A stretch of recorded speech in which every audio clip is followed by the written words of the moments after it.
So we are organically meeting together and going to absorb some information from the other world. And I'm real proud to introduce Terence McKenna.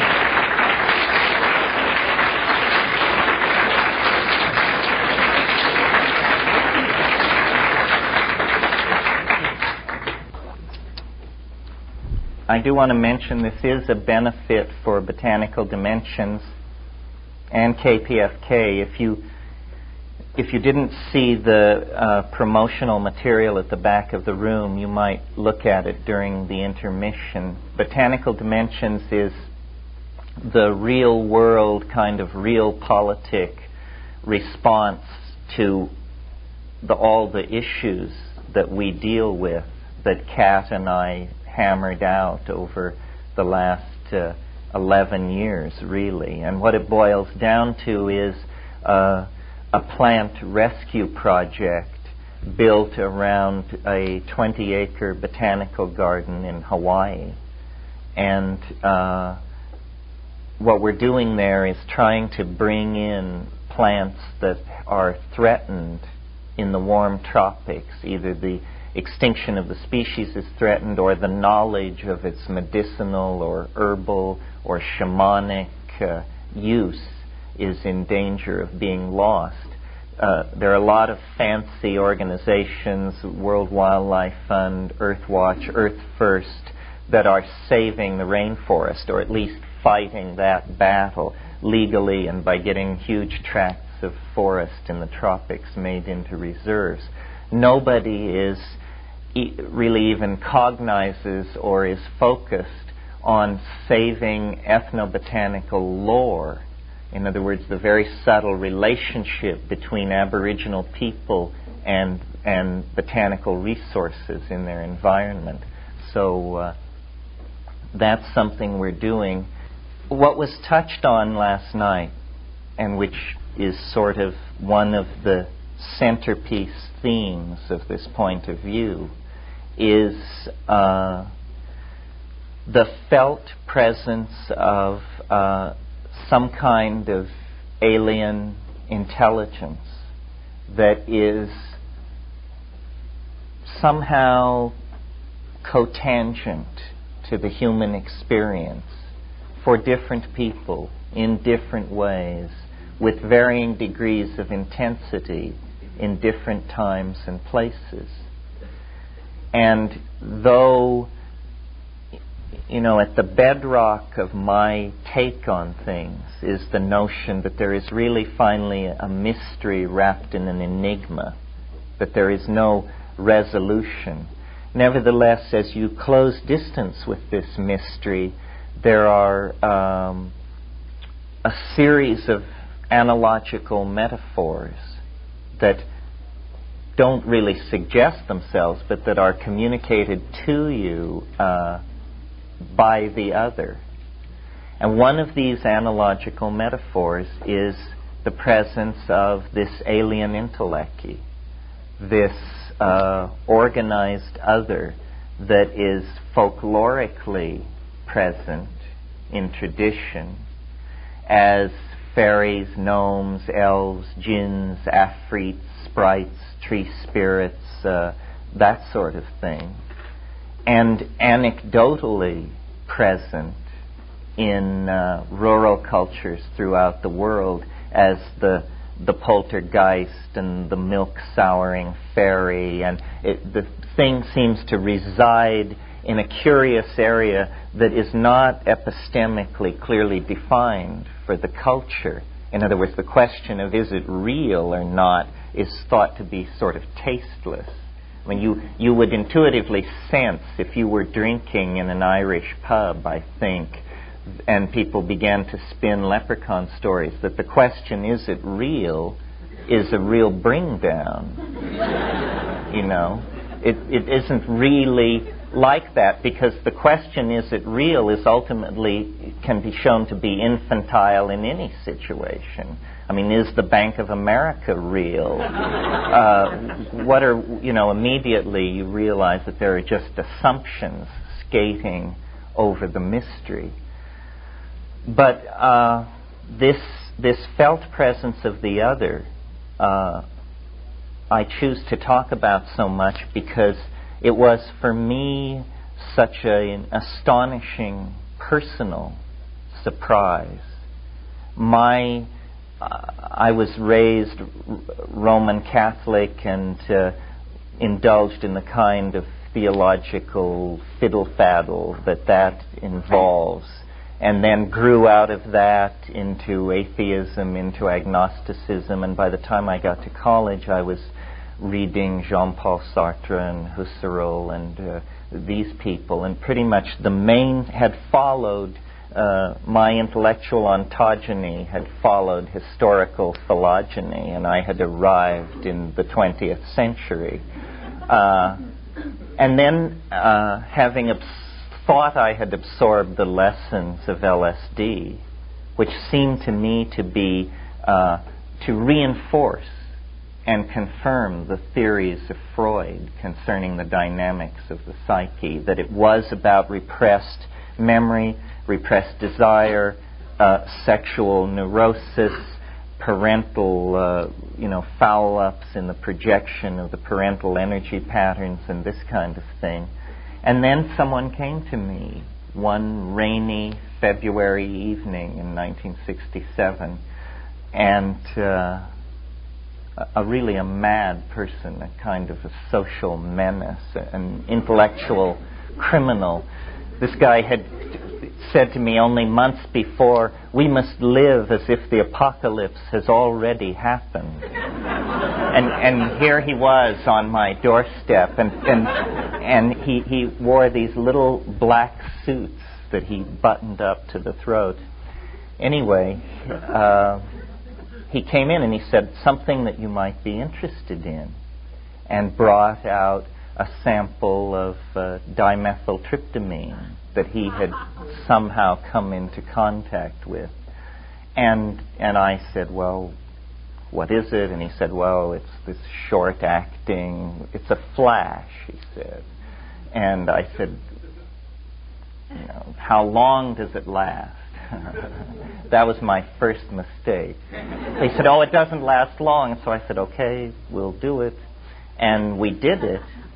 And I discovered I had, I guess it's called a peak experience or a core revelation or being born again or having your third eye opened or something, which was, it was a revelation of an alien dimension, of a brightly lit, inhabited, non-three-dimensional, self-contorting, sustained, organic, linguistically intending modality that couldn't be stopped or held back or denied. I mean, I sank to the floor. I couldn't move, and this disystolic hallucination of tumbling forward into these fractal geometric spaces made of light. And then I found myself in the sort of auric equivalent of the Pope's private chapel, and there were insect elf machines proffering strange little tablets with strange writing on them, and I was aghast, completely appalled, because the transition had been a matter of seconds, and my entire expectation of the nature of the world was just being shredded in front of me. I've never actually gotten over it.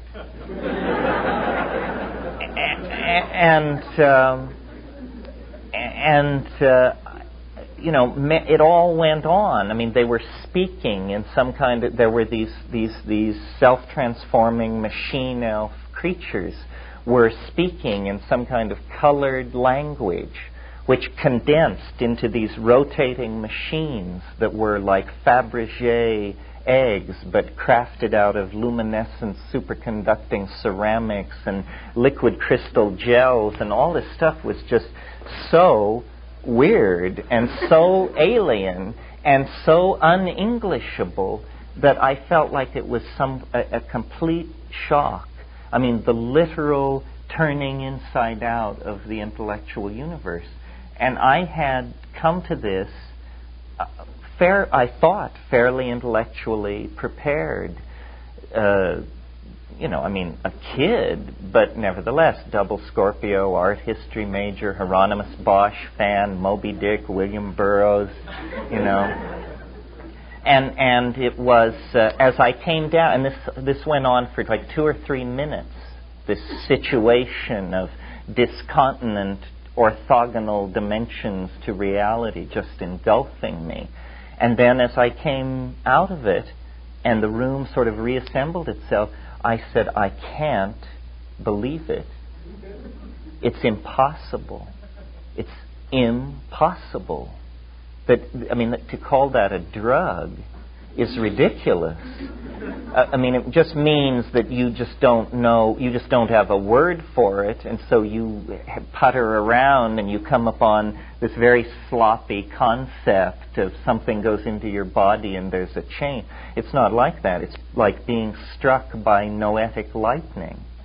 And the other thing about it, which astonished me, was there is no clue in this world. In the carpets of Central Asia, in the myths of the Maya, in the visions of an Arcembalo or a Fra Angelico or a Bosch, there is not a hint, not a clue, not an atom of the presence of this thing. And when you look at the religious hierophanies of the human species, it doesn't have the same vibe. It doesn't have the same charge. Religion is all about dissolving into unitary states of love and translinguistic oceanic unity and this sort of thing. This was not like that. This was more multiplistic than the universe that we share with each other. It was almost like the victory of Neoplatonic metaphysics. Everything had become made out of a fourth-dimensional tesseractural mosaic of energy. So I was just quite knocked off my feet and set myself the goal of understanding this. There was really no choice, you see. And I don't know how it hits other people. There are many things that can be said about introducing a chemical into your body. They've shown that certain people are 50,000 times more sensitive to the odor of certain compounds than other people. And part of the unique genetic heritage of each of us are our complement of synaptic receptors for psychoactive alkaloids, so that there may be something to the notion that the Celts tend to be poets, certain peoples tend to be expressive in certain artistic modes, or certain senses seem to be accentuated for certain human subgroups. But whatever the explanation for how it hit me, I felt that it was like a call. There was no turning back from trying to understand that, because there is no place for it in our world. And yet it is overwhelmingly, existentially real, you see, and easily accessed. I'm not peddling that you have to go to some place in India with poor sanitation and put yourself at somebody's feet for a dozen years or something like that. The enunciation of the presence of this dimension should inspire some kind of coming to terms with it. It's preposterous that we can entertain in our popular journalism the the titillation of the search for extraterrestrial intelligence and prop up all these reductionist guys and trot them out to give the statistics on the distribution of G-type stars and all this sort of thing. Because the fact is, what blinds us to the presence of alien intelligence is linguistic and cultural bias operating on ourselves. The world which we perceive is a tiny fraction of the world which we can perceive, which is a tiny fraction of the perceivable world, you see. So we operate on a very narrow slice based on cultural conventions.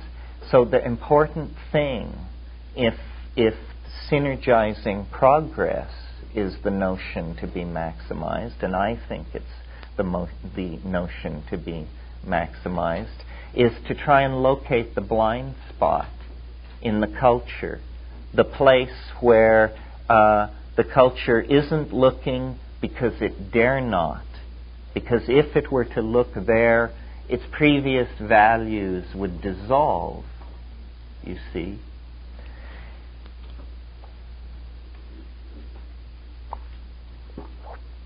And I think that place is the psychedelic experience as it emerges out of nature. And as human societies interact with the psychedelic experience in nature, they inevitably secrete the institution of shamanism, like a pearl around this umbilicus or this nexus point or this loci of interdimensional data flow, which is really what it is. It's that under certain conditions, which have to do with these molecules that have evolved in these species, which have this weirdly quasi-symbiotic relationship to our species, you punch through the veil. You know, Melville said, if you would strike through the mask.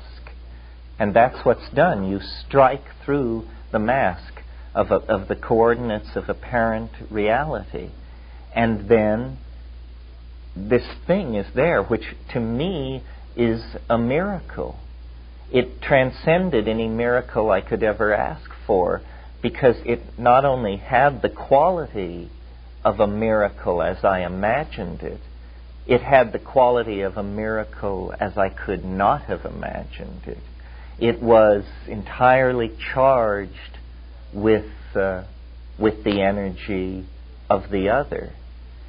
It had the ambiguity of a pun, a kind of zany, impossible, improbable, hysterical revelation of the joke, the self-contradiction, the provisional nature of it all, that it really is a Marx Brothers movie in some sense. So I pursued it first to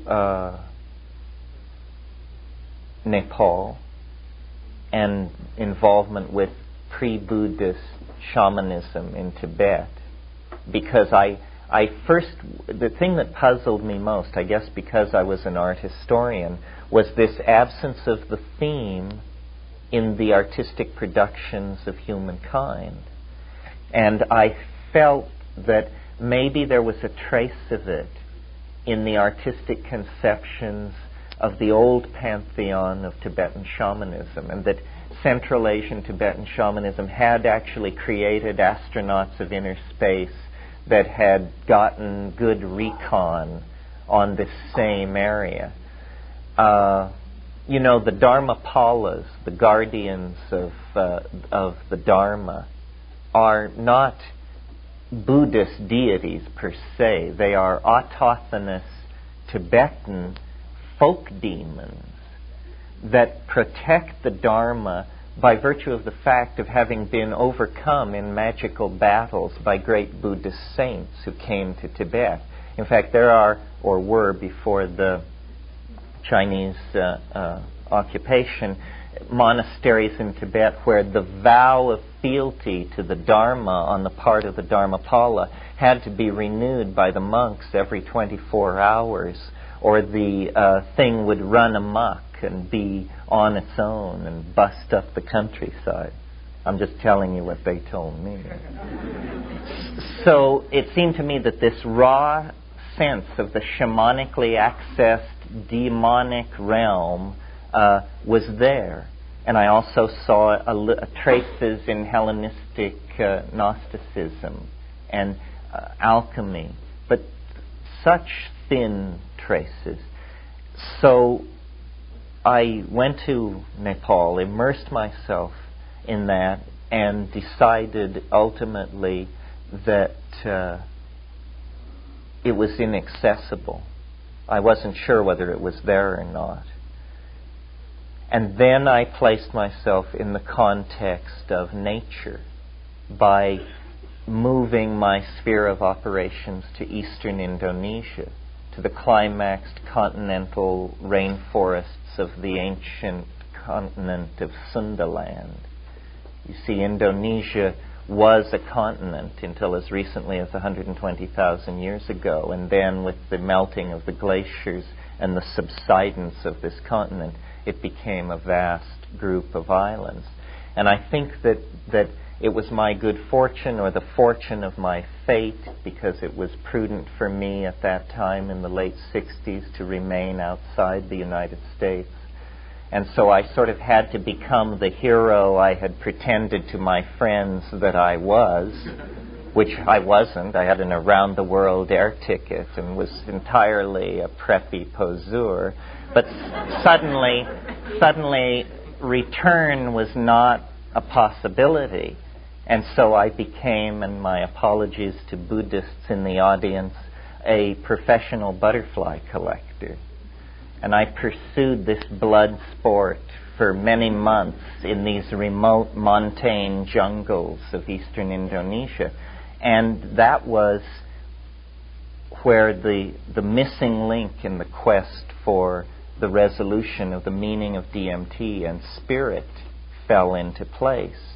Because I saw what most of us only see on National Geographic specials, which is the real fact of the rainforest, the real fact of organic nature, and how nature is communication.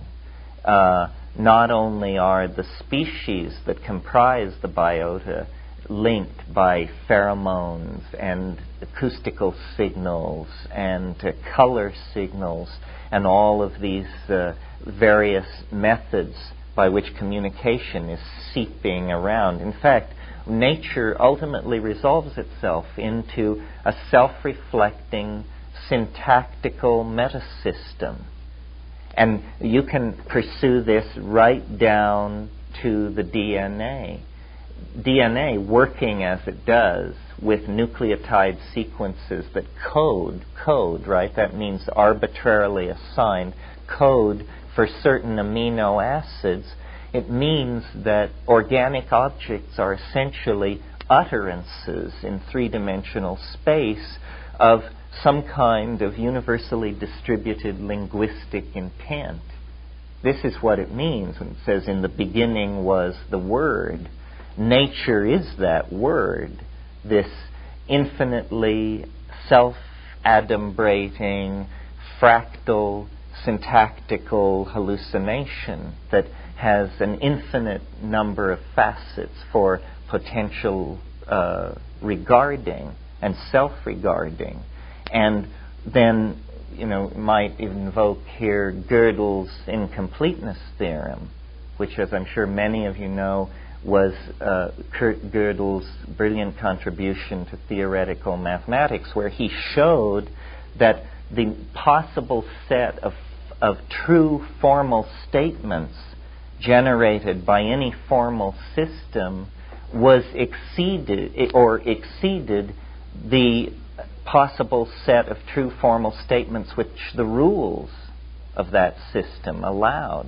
He showed this for simple arithmetic, showed that, and what this means, friends, is that what was called truth up until the beginning of the 20th century is absolutely impossible. That's what Gödel's incompleteness theorem secures. It shows that there is no ultimate closure in an effort to describe. And so, in a way, my take on nature and culture and man is that human language is a meta-linguistic system generated out of the necessary formal incompleteness of nature.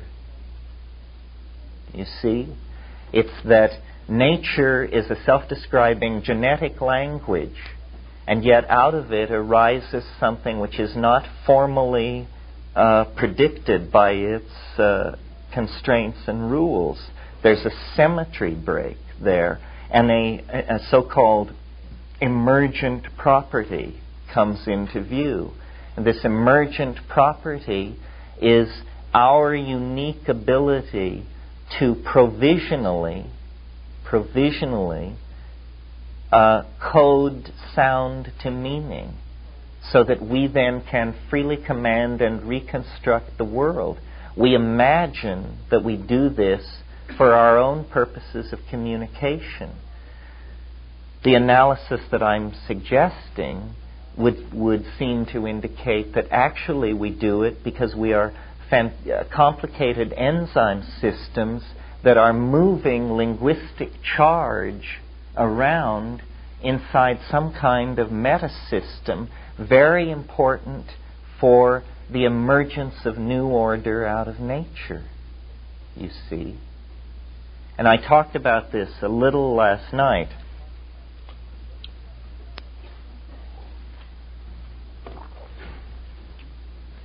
The fact that it is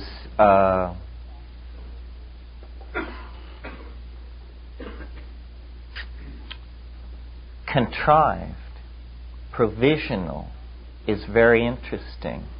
It doesn't arise out of the gene structure. Rather, it is agreed upon by individuals who are living at the time that the linguistic structure, whatever it is, emerges into consciousness. Well, since individuals are replaced, the thing is much more in flux than the genome, you see. The genetic component of an organism is a physical structure stabilized by atomic bonds, possibly stabilized by a phenomenon like room temperature superconductivity. In the way nature works is to conserve the genes. And so molecular machinery has been created to do that. But there is no mechanism in nature with the same kind of binding force that conserves meaning. Meaning is some kind of freely commandable, open-ended, self-evolving system. The rules are that there are no rules. Meaning consequently addresses itself to a much larger potential modality of expression than the genes. The genes basically repeat themselves over and over, almost like Homeric poetry, where the idea is that it be memorized and repeated. And that's what sexuality is about, is memorizing and repeating gene structures, handing on parts of the story. But the epigenetic, the creation of linguistic systems where meaning can be freely commanded allows very rapid evolution of cultural norms. And what I suggested last night and want to say more about tonight is that this process is mediated by plants. It is synergized in human beings by plants of all sorts. I mean, we are obsessed with drugs and short-term spectacular effects. But think about the effect on a culture of the presence or absence of, say, sugar, or the presence or absence of coffee. What human culture can essentially be seen to be is a series of plant-established developmental creodes for a higher mammal. The fact that we are omnivorous lays us open for the formation of these weird relationships to things in our food chain. Everybody is taught in school that the Renaissance, the close of the Middle Ages, the rise of urban culture, all had to do with the search for spices, right? Bringing spices back to Europe. Well, why was it so important, that a drive to simply broaden the palate of Europe is given credit for the redefining of post-medieval civilization? Very strange. Hoffman and Ruck and Wasson showed that the Eleusinian mysteries, which were the philosophical and experiential linchpin of the ancient world's cosmology, the Hellenistic cosmology, was a cult of ergotized beer. There, every September at Eleusis, this mystery was carried out, and everyone who was anyone participated in it, and you only got to do it once in your life, so you had only one take. The point is clear. As you look at human culture in all times and places, the way in which our cultural institutions have been molded by these so-called tertiary compounds in plants is very suggestive. It seems to me that the felt presence of the other, the alien intelligence, the being from outer space, is actually co-present with us on this earth, and that the problem is not the finding of it, but the recognizing of it when it is seen. In the same way that I think in the present cultural crisis, everyone is crying answers, answers. We have to have answers. The fact is we have the answers. The question is to face the answers. The answer to self-empowerment lies in the psychedelic experience. The answer to dissolving the hierarchically imposed set of mythical conventions that disempower us lies in the psychedelic experience. Because what is really happening is a return to the primacy of feeling. And feeling is not something you can convey to people the way you convey facts to them. Facts can be handed down every week through Time magazine and the latest issue of Science News and Nature. But feelings will not lend themselves to that marketable, hierarchically distributed system. And consequently, feelings represent a backwash against that. Yet feeling is the modality in which we all operate. So as long as we are under the umbrella of the print-created linear post-medieval institutions that promote the myth of the public, the notion of the atomic individual, the notion that we are all alike, basically, then we are going to be unempowered. The amazing thing to me about the psychedelic experience is that it can be kept under wraps, that people don't insist, that somehow we're leaving it to experts to figure it out. But did you know that the experts are not allowed to work it out? That in this particular area, the entire human race has been relegated to an infantile status. It is not professionally possible to do work with these things.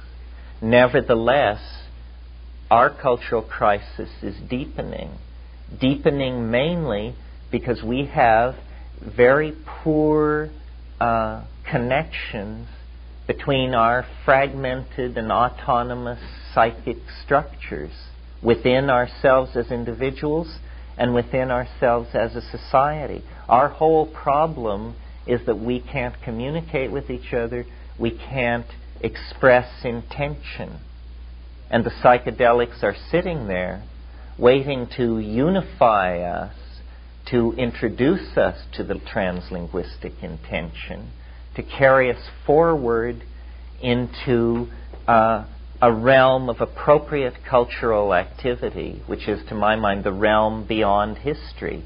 Beyond history lies effortless and appropriate cultural activity. And nature has preceded us, as it always does, by laying out models that can be followed to realize this. As an example, and by request, I'll point out that the 19th century had a titular animal. Its titular animal was the horse, idealized as the steam engine, the iron horse. And Marx talked about the locomotive of history, and there was this whole focusing on the horse archetype, which in the 20th century gave way to the titulary animal, the raptor, the bird of prey, as exemplified by high-performance fighter aircraft, as the kind of ultimate union of man and machine in some kind of glorification of the completion of a certain set of cultural ideals, you see. Well, in thinking about this and in thinking about how language is the cultural frontier of our species, I went to nature looking for models of how we might move beyond the bird of prey, which, when you think about it, it is the American symbol. It was also the symbol of the Third Reich. And a lot of creepy scenes have actually been into birds of prey. When Alaric the not even birds of prey, when Alaric the Visigoth burned Eleusis, it was the crow fluttered on his battle standard as the greasy smoke swept by. So these dark birds have been with us. Anyway, in looking for a new titulary animal and drawing the conclusion of what it would mean, I was drawn to look, strangely enough, at cephalopods, octopi, because I felt that, first of all, they are extremely alien. The break between our line of development in the phylogenetic tree and the mollusca, which is what a cephalopod is about 700 million years ago. Nevertheless, and many of you who are students of evolution know that when they talk about parallel evolution, they always drag out the example of the optical system of the octopi, because isn't this astonishing? It's very much like the human eye, and yet it developed entirely independently, and this shows how the same set of external factors impinging on a raw gene pool will inevitably sculpt the same organ to the same end, and so forth and so on. Well, the optical capacity of octopi is one thing. What interested me was their linguistic organization. They are virtually entirely nervous system. First of all, they have 8 arms in the case of the octopods, and 10 arms in the case of the squid, the decapods. And so coordinating all these organs of manipulation has given them a very evolved nervous system. Then they have this highly evolved ocular system. But what is really interesting about them is that they communicate with each other by changing the color and texture of their skin and their physical shape. You may have known that octopi could change colors, but you may have thought it was camouflage or something very passive like that. It isn't that at all. They have a vast repertoire of traveling bars, dots, blushes, merging pastels, herringbone patterns, tweeds, mottled this and that, can blush from apricot through puce into dove gray and on to olive. Do all of these things communicating to each other. That is what this large optical system is for, is to be able to see each other. The other thing which they can do, besides having these chromatophores on the surface of their skin, is they can change the texture of the skin surface, can make it rugose, papillate, smooth, lobed, rubbery, runnelled, so forth and so on. And then, of course, being shell-less mollusks, they can hide arms and display certain parts of themselves and carry on a dance. Well, when you analyze what is going on here, what at first seems like merely fascinating facts from natural history begins to take on a more profound aspect, because it is an ontological transformation of language that is going on in front of you. Note that by being able to communicate visually, they have no need of a conventionalized, culturally reinforced dictionary.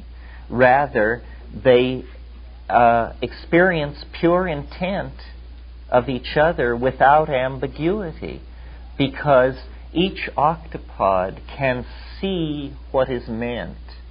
This is very important, can see what is meant.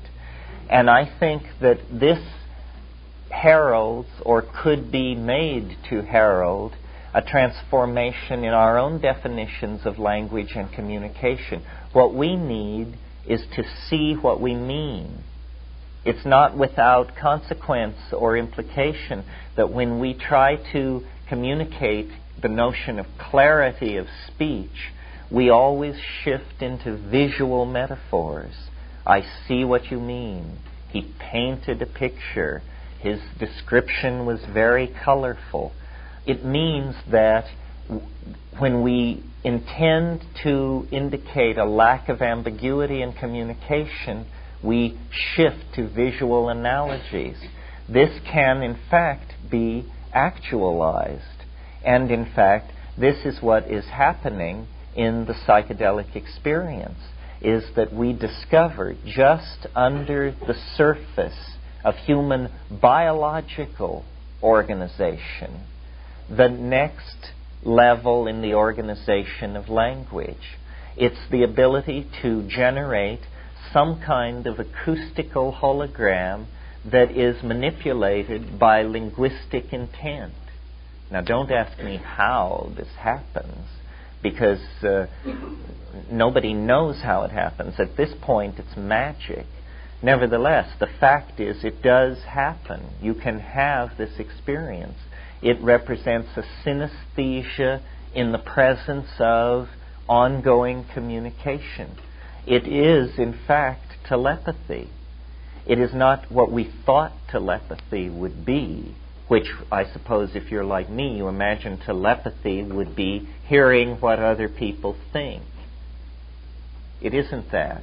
It's seeing what other people mean, and them also seeing what they mean, so that once something has been communicated, both parties can walk around it and look at it the way you study a Brancusi or a Giacometti in an art gallery.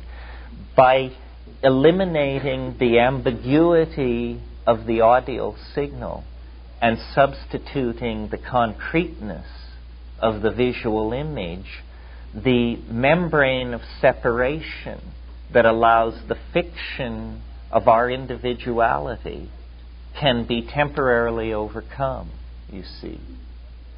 And the temporary overcoming of the illusion of individuality is a much richer notion of ego death than the kind of white light, null states that it has imagined to be.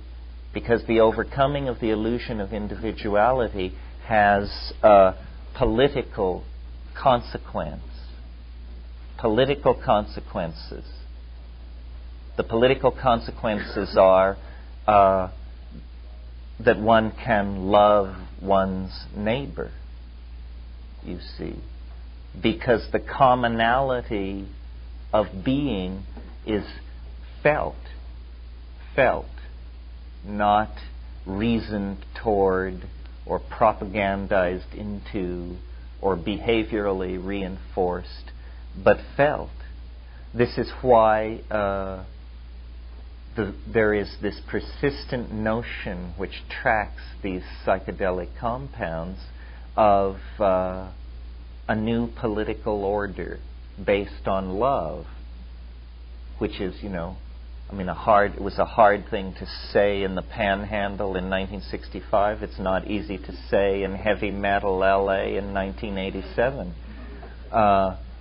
But it seems to be the fact of the matter that love, which poets have celebrated for eons as ineffable, may in fact have certain ineffable dimensions attached to it. But it may in fact be more effable than we had previously cared to imagine. And it's the invoking of the effability of love has to do with discovering the shared birthright, the atemporal dimension that is co-present with this reality, and that is a vast reservoir of anchoring, existential anchoring for each and all of us in our lives.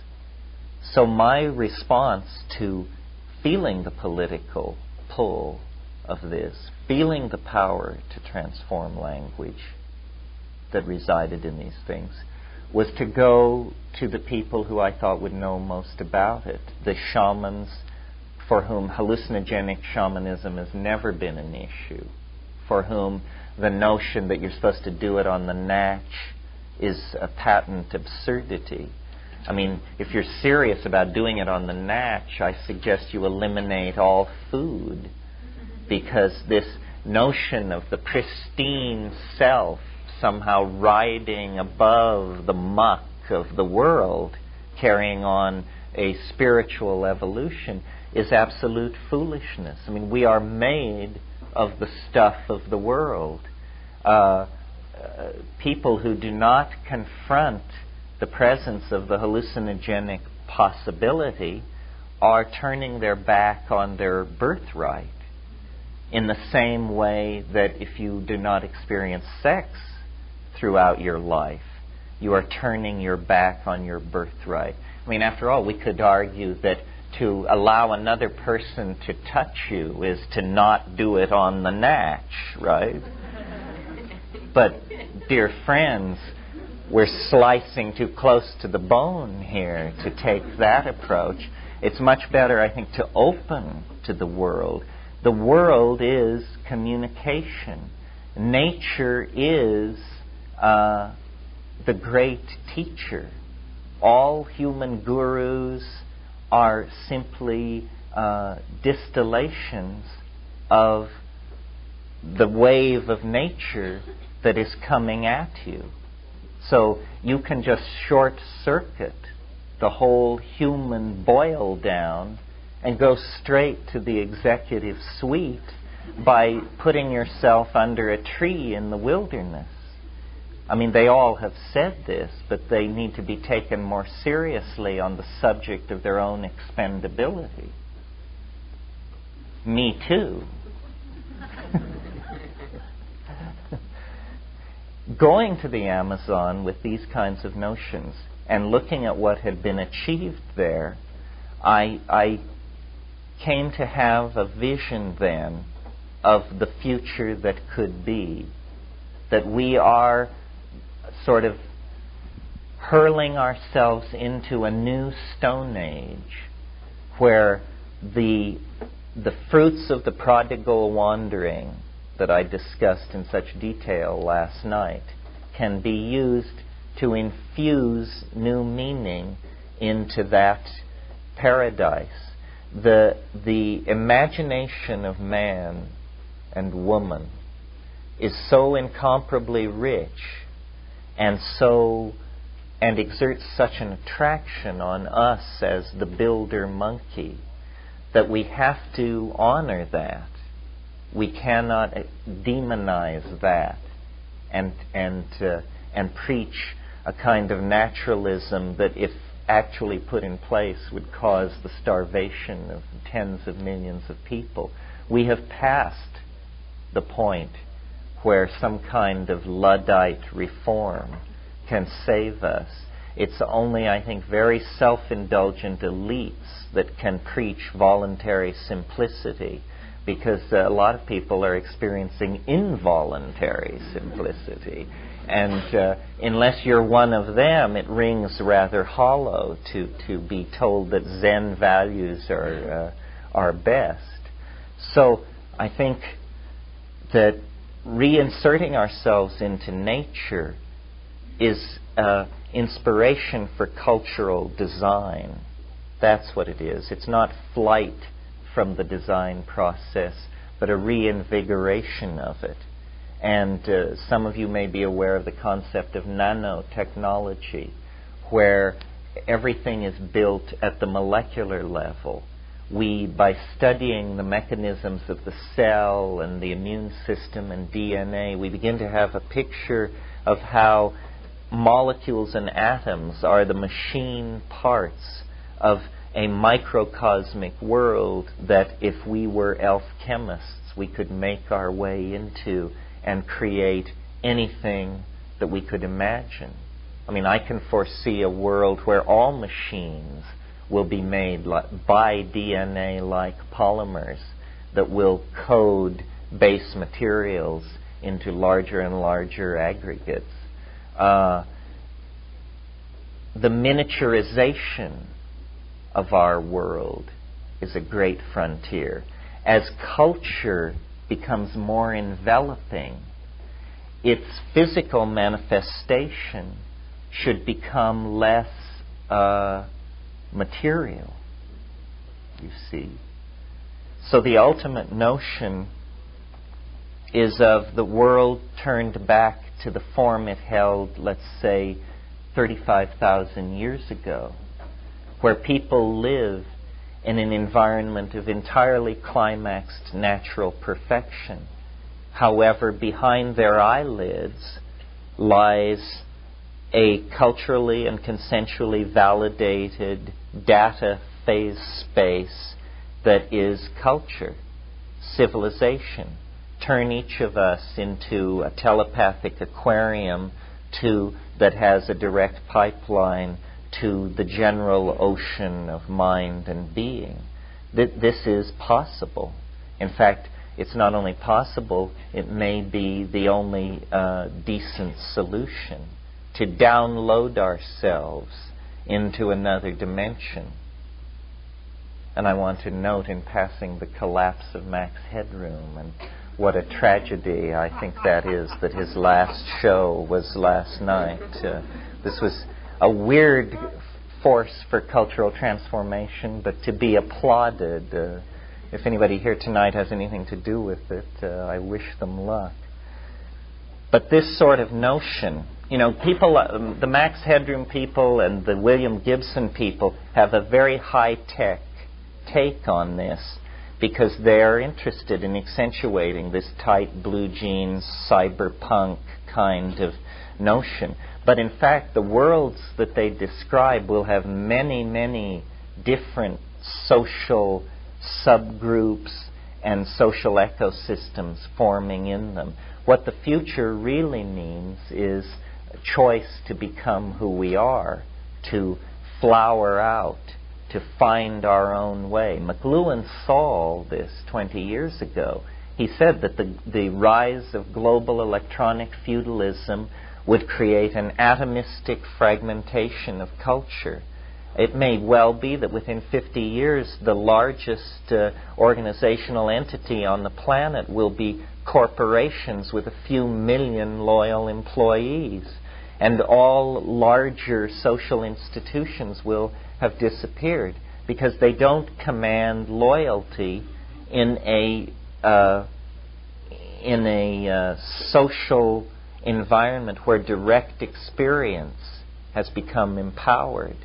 And this empowering of direct experience, this return to the feminine, this legitimizing of the presence of the vaster regions of the unconscious, these are all aspects of this emerging paradigm of the spirit.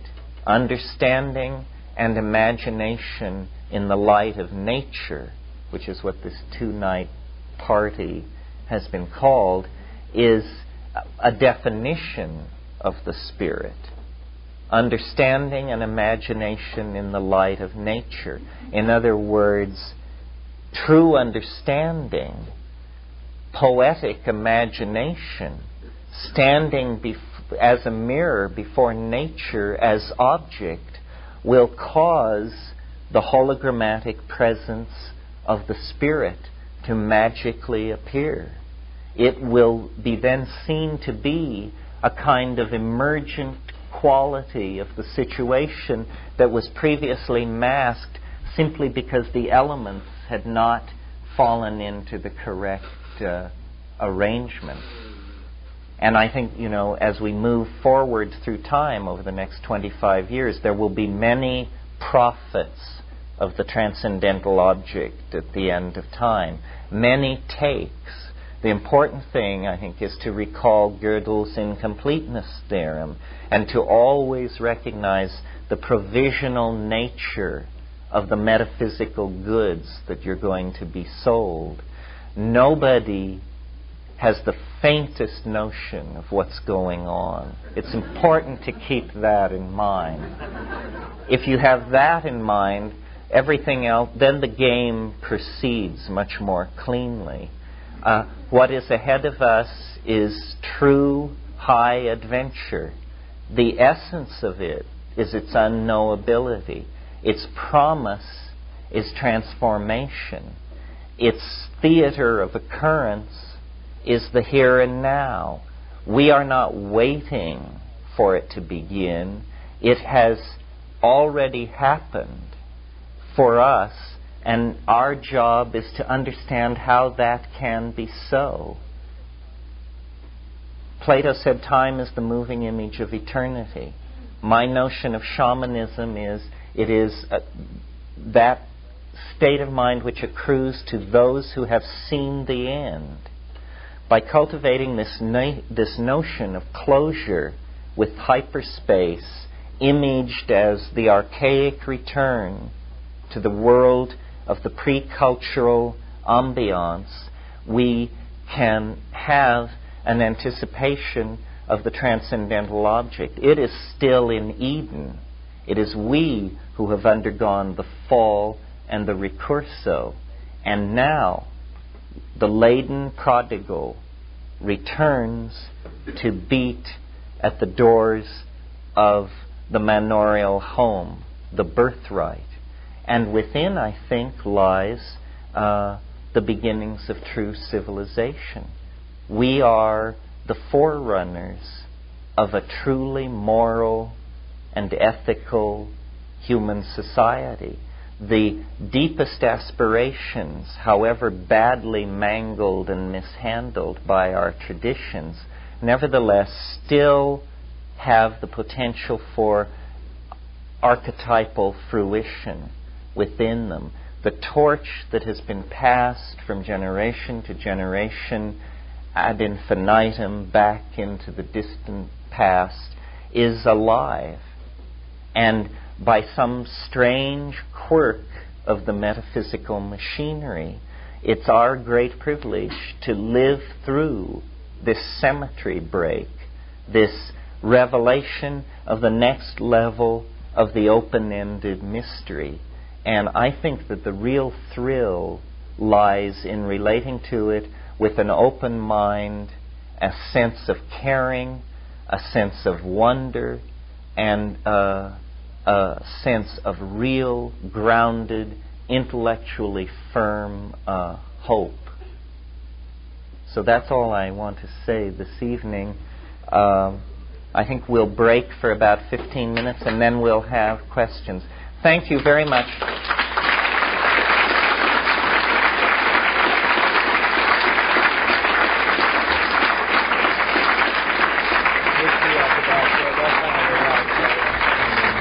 Okay, well, now comes my favorite part of these things, which is the period where there's interaction, because I think, this is really a group process.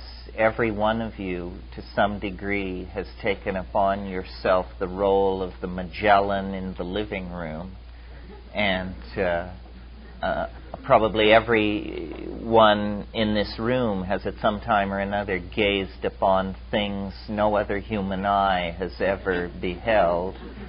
And, the psychedelic dimension is not yet a science.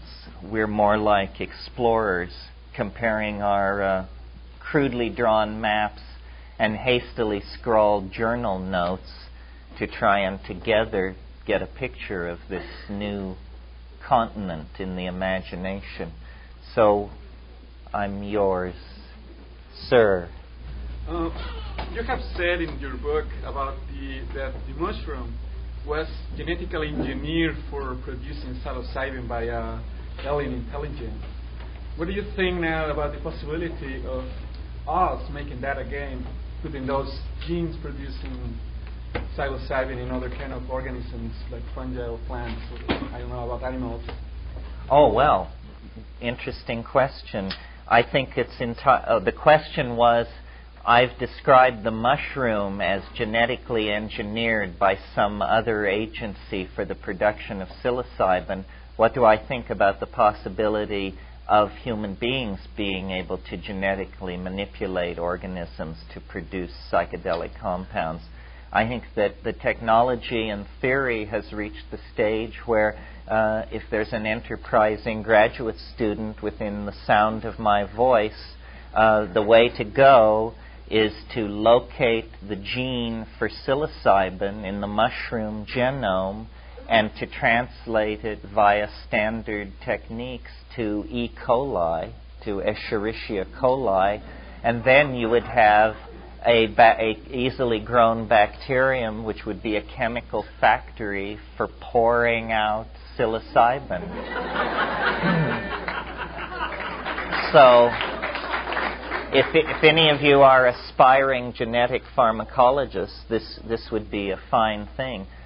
I might elaborate on the answer, some of you who are not familiar with the premise.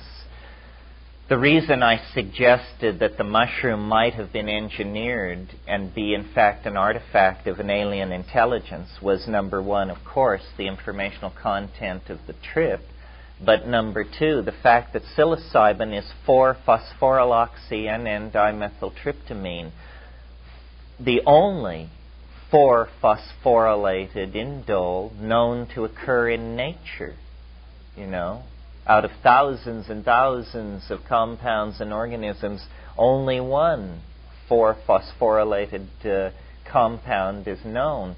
So this suggests that it is artificial, or at least highly unusual.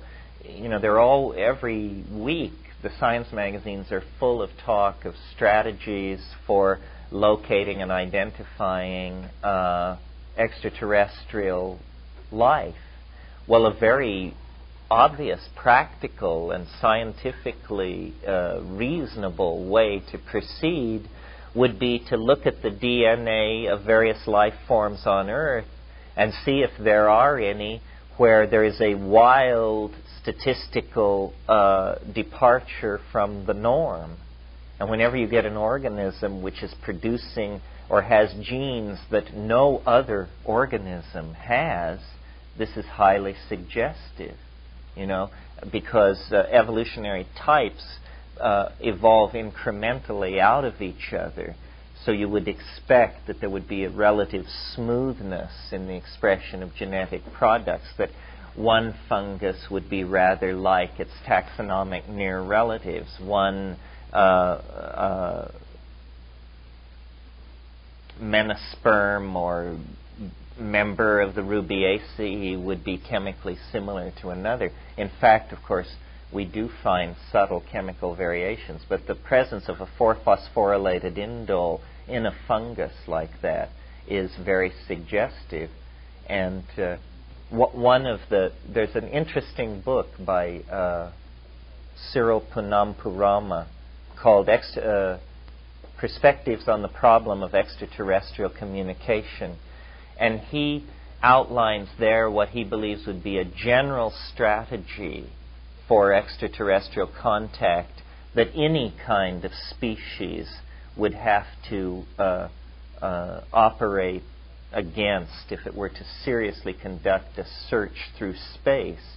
And the model has a ship which, at a certain distance from its origin planet, it must replicate itself. And then at a certain distance, replicate again. And then again, in order to keep the density of ships constant as the sphere of the area being explored expands, there have to be more and more of these ships. And these ships could be as small as a animal cell. They don't have to be thought of as Star Trek type ships.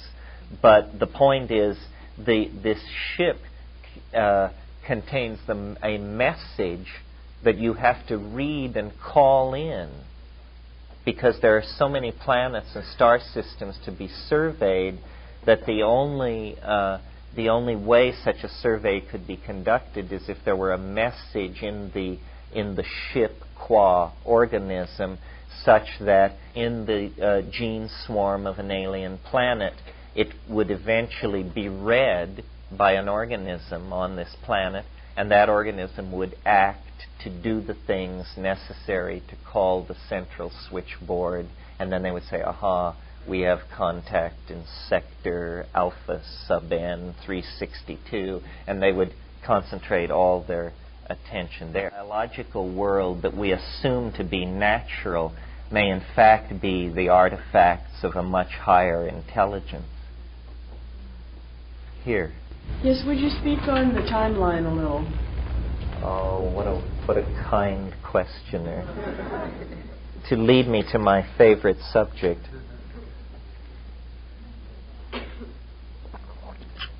Well, it has to do with why, people do this for different reasons, why people take psychedelic plants and what lies behind it always. And what always lay behind it for me, from that very first DMT trip that I described to you at the beginning, was the notion, my God, this stuff has historical significance.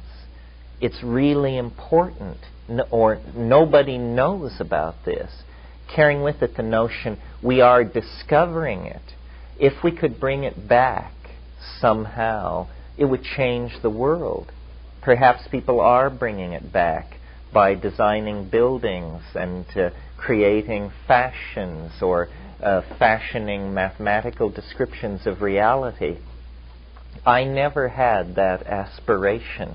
I just simply defined myself as more humbly than that, as a consumer of ideology, as an intellectual who would learn what has been said and done and proposed. But after the DMT experience, I realized that there is unclaimed stuff out in those dimensions.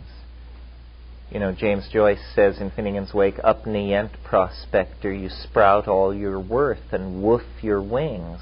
Well, the key word is prospector. A prospector is a rock hunter.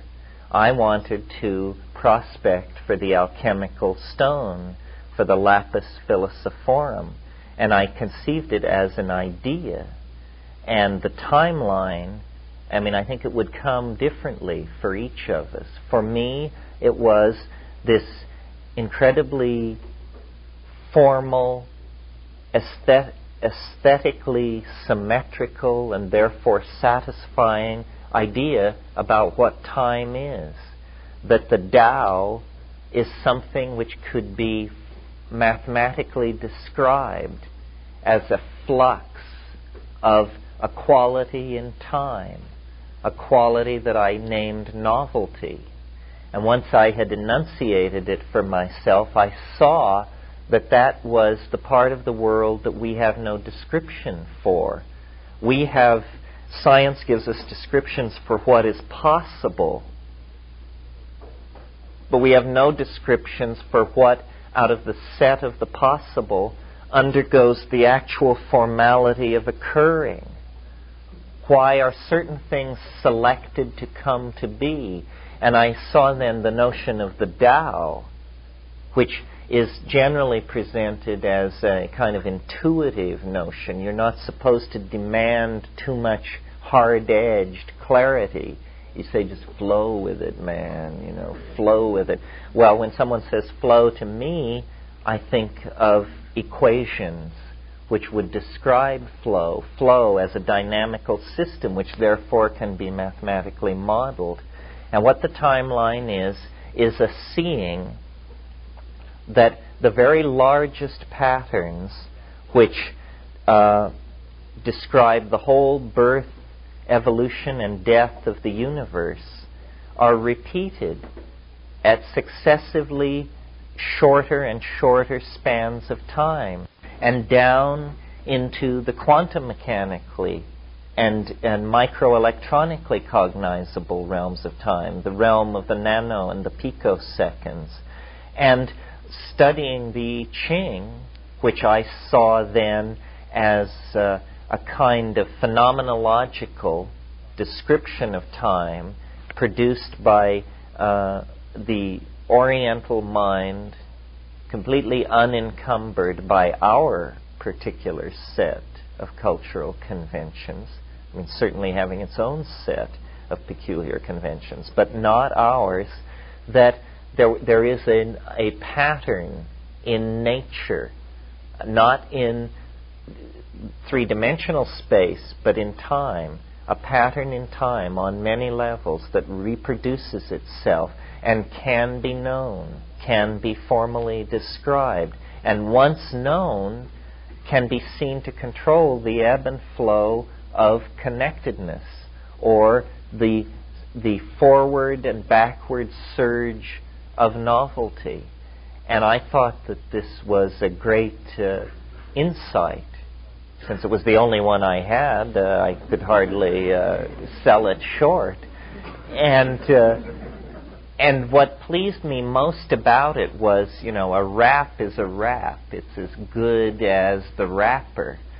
But here was a mathematically formal idea that could stand on its own, be examined in the absence of the rapper, be examined by critics who were as hostile as they cared to be. It's a tool. It's in a long line of tools that stretches back toward the first chipped flint and stretches forward toward the soul made manifest as starship and alchemical transformation. But it was the tool that I came upon, and what is always put against the psychedelic experiences, they say, well, big deal, what's ever come out of it? So I was pleased that here was a concrete notion that came out of it. Richard? Yes, along the line of this time wave, can you give us a reading of our current time in the not too distant future? I would be only too happy to. The question is, would I care to prophesy based on this timeline? Yes, one of the assumptions built into the theory is that time is a series of nested resonances, and that each time is composed of resonance with previous and future times on varying levels. The time we are living through, I call the Roman twilight, simply because we are living through a period that is in resonance with the time of the last Roman emperors. And I think if you look at it carefully, you can begin to see the way this theory proposes to be analogical and yet formal at the same time. What was happening in the decades immediately preceding the fall of Rome? A progressively weakened series of self-indulgent propagandists ruled the greatest empire on earth with a more and more shaky hand as they succumb to gonorrhea, mercuric poisoning, various occult pursuits, millenarian obsessions, and so forth. Meanwhile, in the East, in Byzantium, a new civilization was unleashing itself. And if you think of those events which unfolded over a few hundred years as telescoped into a few years in our own era, you see that with the rise of Gorbachev and the continued mismanagement of the American empire under the crypto-fascist series of rotating bimbos and buffoons that we have suffered through, that what is happening is an empire is being betrayed into eclipse by self-indulgence and stupidity and bad management, and its cultural adversary is in ascendancy. Now, Byzantium never conquered Rome. It doesn't happen like that. But what ended was the Roman world of indulgent, cohesive imperialism.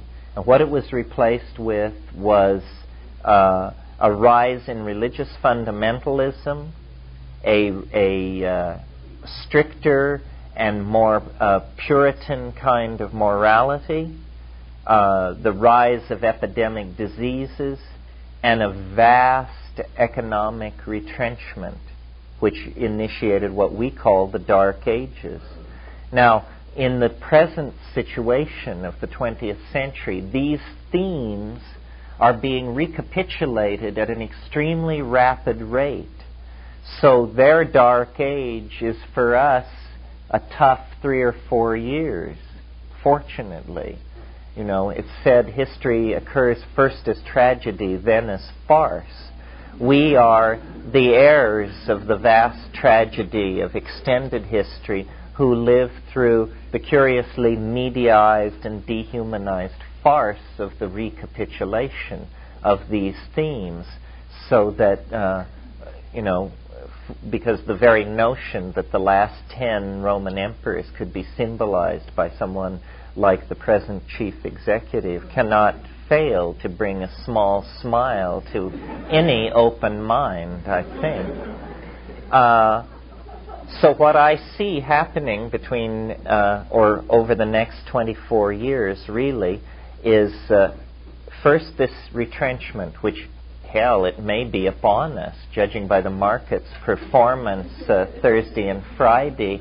I may not be doing prophecy at all. This may be recap at this point. But whether that is a technical move or the actual beginning of the unraveling of the overbought Western capitalistic system, I can't say. But I will say that by 1989, by mid-1989, by the time the next presidential ritual has been enacted, it will be clear, I think, that we have entered into a whole new kind of temporal domain, a kind of temporal domain that will appear superficially to be fairly bleak, because what it will be highly chaotic, highly novel, and tending to oscillate wildly around a mean. So in other words, there will be no clear trend visible. There will appear to be progressive surges and then losing of ground, and then progressive surges and losing of ground. And this will go on through till the mid-90s.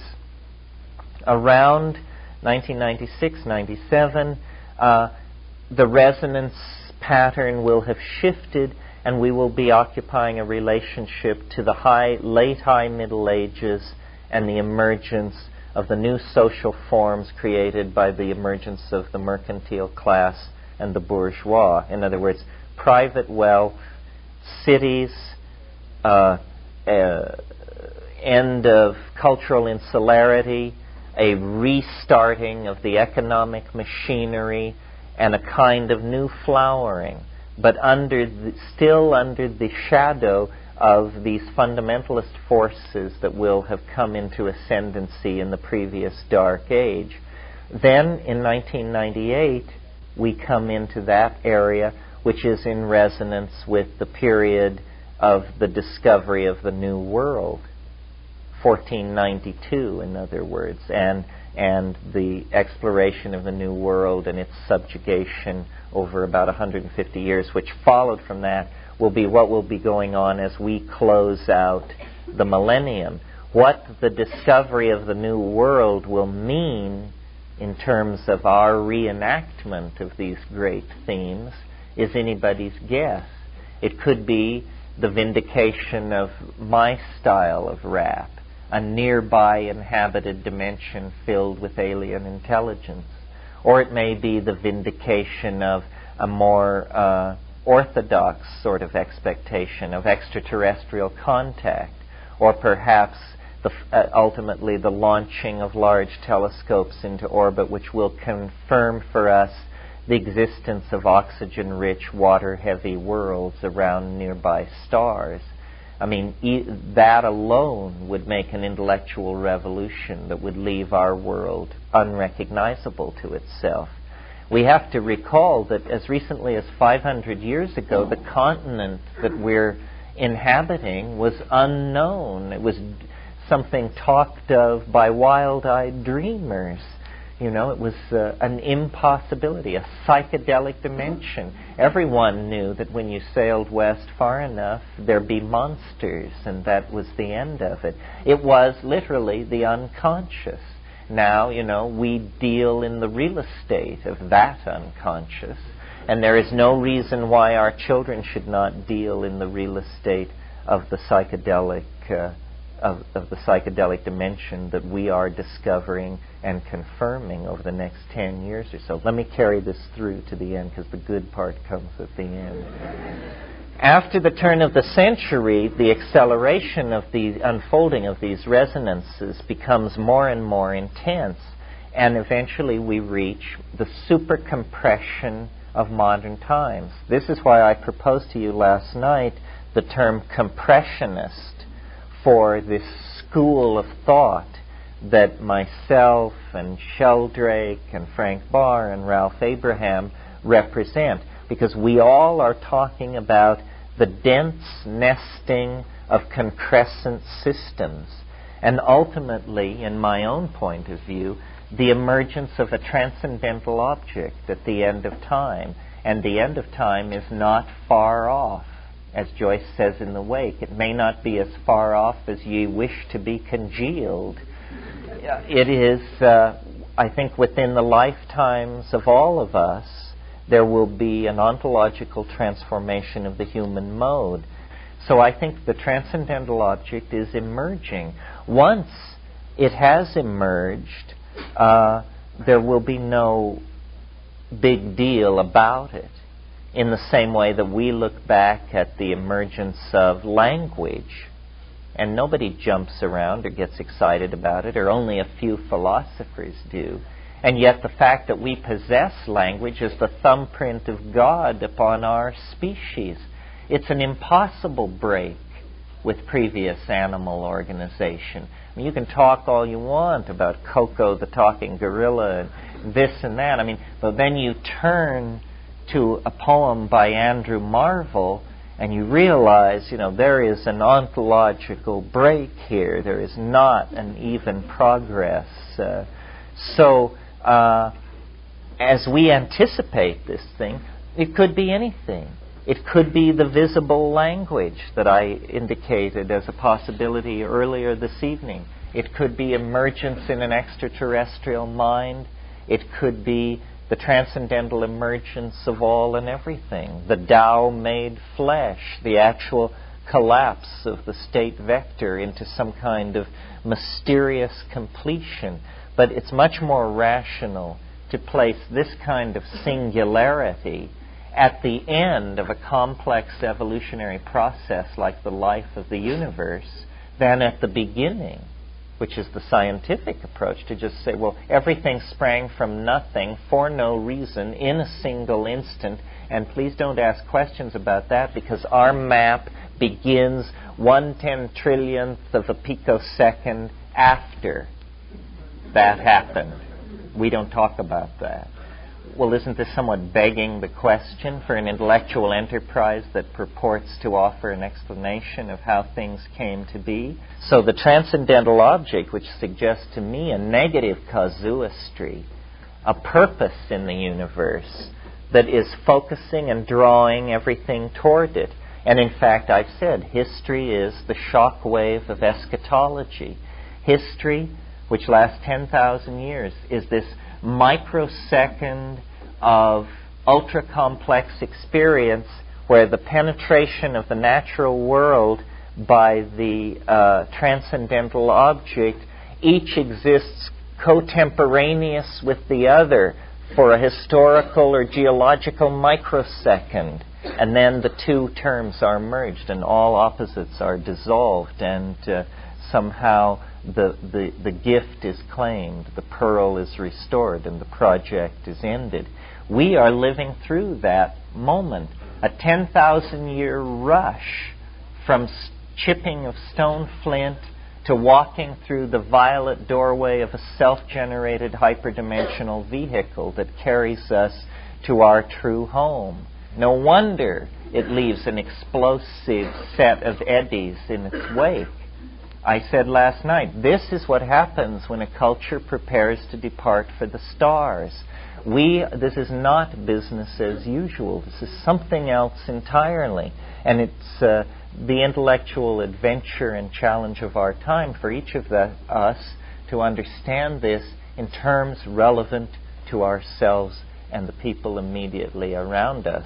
And so this is the inspiration for Time Wave Zero. This is what it maps. This is the odd thing in the map, that when the time map came through, it wasn't only a map of historical process, but there was the transcendental object mapped into it, and all of its sub-reflections could be seen. This is what Christ was about. This is what Buddha was about. This is what your most enlightened moment was about. You, each of you, and me. It is, the hyperdimensional particulate reflection of Godhead scattered back through the flatter plane of this lower dimensional slice of experience. I mean, it's hard to say it any clearer than that. Here. Something is happening.